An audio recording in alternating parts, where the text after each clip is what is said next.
80 साल से ऊपर का है, उसको अगर खुश रख लिया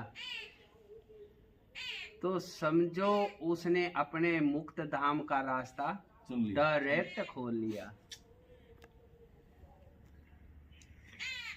मैंने ये एक ऐसा खेल है भगवान का कि, और एक और भी मैं बोलता हूँ, बहुत बार बोलता हूँ लोगों को, अभी आपसे थोड़ा ये कि वो 70 साल के बाद उसका जुड़ाव पितृ खाते में हो जाता है, मात्र 70 साल के बाद। अगर वो 70 साल के बाद जो भी वृद्ध है अगर वो खुश है तो समझो हमारे पितृ खुश है। मैं तो ये बोलता समझो वो मीटर है चेक करने का, अगर वो खुश है तो हमारे पितृ खुश हैं, अगर वो खुश नहीं है तो पितृ खुश नहीं है। लेकिन फिर वही बात है, हम ये सोचते हैं कि वो तो ऐसे ही है। मैंने एक बिल्कुल हकीकत की बात है, उसने अपनी सास को पागल की संज्ञा दे दी क्योंकि वो थोड़ा जिद्दी, कुछ ऐसी बातें आ जाती हैं उनमें, उनको मतलब बच्चे जैसा बोलते हैं ना, हो जाता है बूढ़ा। हकीकत है ये, उनको लगता है इतनी बूढ़ी और कि ये ऐसा क्यों बोल रही, वो क्यों। उनको ये नहीं है कि मैं दुश्मनी से बोल रही हूँ, उनकी आदत ऐसी भगवान डाल देता है, हमारा कर्म धर्म से ऐसी आदत पड़ जाती है। तो उन्होंने ना अच्छे पैसे वाली पार्टी थी, वो नौकर रख दिया कि इसकी सेवा करनी है, तो अपने आप उन्होंने पागल घोषित करके गांव में छोड़ दिया उसको। और वो तो जैसे तैसे चल रही है गाड़ी, और एक दिन शरीर छूटना भी है, चाहे कैसे भी रखो। तो आज उनकी कंडीशन ना इतना बुरा हाल हो रखा है कि जिसका अंदाज ही नहीं। लड़का कम से कम ये डिस्ट्रिक्ट लेवल के एसपी लेवल की तनख्वाह ले रहा है, लेकिन उसकी कितने साल हो गए वो ऐसे रीढ़ की हड्डी टूट रखी है कि वो तो जीवन ही बेकार हो गया।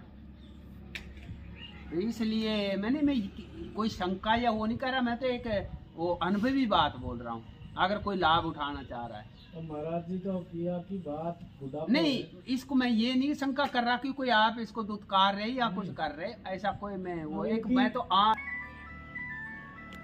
अब एक भगत एक ठग अब बैठ गया सहयोग, क्योंकि बिठाएगा वो तो। अब जैसे बात चली, भगत क्या बोल रहा है, बोला भाई उसकी कृपा के बिना पत्ता ना हिले। बोला वो जो करता है वो आदमी के हाथ में कच्छू ना है। तो अब जो मेरे जैसा ठगत था, अरे वो क्या करेगा, हम नहीं करेंगे तो कैसे होगा, हम मुंह में रोटी नहीं डालेंगे तो कैसा होगा, हम नहीं चलेंगे तो कैसा होगा, वो ऐसा ही बोलने लगा। तो अब वो भगत क्या बोल रहा है, अगर तेरे हाथ में करना है ना तो तू तेरा सारा गांव या 4-5 गांव इकट्ठे कर ले या 10 गांव इकट्ठे कर ले, तू एक बच्चे को प्रसन्न नहीं कर सकता। तेरे को आभास हो जाएगा कि भगवान के हाथ में है या मेरे हाथ में। अरे बोला एक बच्चे को तो हम तो 100 बच्चों को खुश कर देंगे। वो एक ही गांव कर देगा, दूसरे गांव की तो छोड़ो। वो अपने हिसाब से बोल रहा, वो अपने हिसाब से बोल रहा। तो तब उसने बोला जिदाई होगी, वो बड़े बड़े पटेलों को बोला, वो तो इकट्ठे हो गए क्योंकि ये ज्यादा अपने आप को होशियार कहता है, ज्यादा भगत बन रहा है। तो हाँ बोला ठीक है तू बुला बच्चे को और करेंगे हम खुश। बोला तुम ही बुला लो। अब बच्चे को बुला लिया, बोला बेटे 3 मांग तेरी पूरी करेंगे। मतलब उसने बोला सिर्फ 3 मांग, मैंने सतव राज तम, 3 गुणों के बाद अगला मुक्त धाम है। तो बोला तेरी 3 मांग पूरी करेंगे, तो जो मन में आए मांग, खाने का, चलने का, घूमने का, बैठने का, जो तेरे मन में आए तो मांग। तो बोला ठीक है। बोला हाथी ला दो। अब हाथी वो बाबा लिए घूमते थे, बुला लिया उनको, क्योंकि पूरा एक दाव भी लगा रखा और गांव का माहौल है। बुला लिया, आ गया हाथी वाला। और बोला एक लोटा ला दो।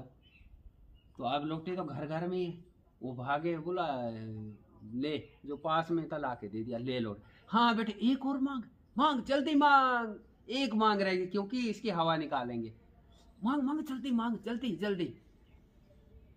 बोला इस लोटे में हाथी को बिठा दो तब मेरे को मजा आएगा। क्या आनंद आएगा, मैं तो नाचूंगा खुशी में। अब सब एक दूसरे की तरफ ताकने लगे कि भाई नहीं, चलो कुछ कुछ आभास हुआ उनको। तो बोला भाई चल ये तो आपकी बात चल गई, लेकिन आप खुश कर देंगे एक बच्चे को? बोला मैं नहीं कर रहा, वो करेगा। बोला आपके माध्यम से कर देगा? हाँ कर देगा। तो ठीक है, उसको भेज दिया, दूसरे बच्चे को बुला लिया। तो आप फिर उसको बोला कि बच्चे तू कुछ भी मांग, तेरी 3 मांग पूरी करेंगे, जो मन में आए कुछ भी मांग, जो तू देखना सुनना करना, जो भी मांग। तो 3 बातें इस बार और ज्यादा उसको फैला के बोल रहे हैं, क्योंकि इसकी हवा निकाल दी। अब उसने वही बोला, क्योंकि बुलवाने वाला तो रिमोट तो उसके हाथ में। बोला हाथी ला दो। अब हाथी तो वही था। बोला लोटा ले लो। अब उसने लोटा मांगा ना, सब ने ठोका मार के ऐसे, आप ये भी वही मांगेगा, अब लगेगा पता। खुश हो गए सब, क्योंकि 2 मांग वही सेम आ गई। तो इसके अंदर एक और भी बात है कि यही है कि वो ऐसे कर रहा, हमारा जैसे विचार है ना, जैसे जेब का तरह जेब काटता है, तो अगर बाई चांस वो हाथ वैसे भी चला गया तो वो सोच रहा है कि ये जेब ही काटने के लिए हाथ बढ़ाए। तो अब उन्होंने सोचा कि हाँ मांग, एक और मांग, जल्दी मांग। अब बोला लोटे में कलश सजा दो, मेरे को हाथी पे बिठा दो, काम में लगा दो फेरा, परिक्रमा का मजा आ जाएगा, जीवन निहाल हो जाएगा। बोलो बाबा भोलेनाथ की जय।